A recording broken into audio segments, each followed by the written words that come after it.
How to fix images not showing in Google Chrome.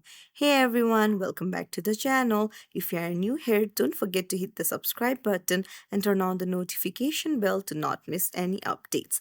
Today I'm going to show you how you can fix images not showing on your Google Chrome in just few simple steps. So let's dive right in. So when you open up your Google Chrome, if you see something like this, then I have just the right solution for you. You'll need to change your Google Chrome settings.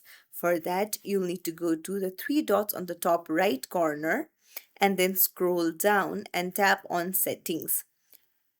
So on the left hand side, you'll see various options. Go ahead and tap on privacy and security.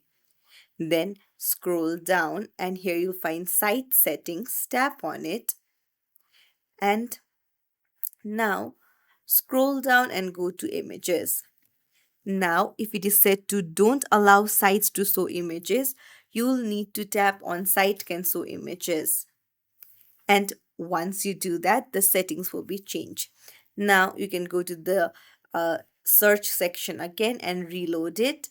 And then there you go, the images are loading now. If you found this tutorial helpful, don't forget to like and subscribe to our channel for more tips and tricks. Thank you for watching.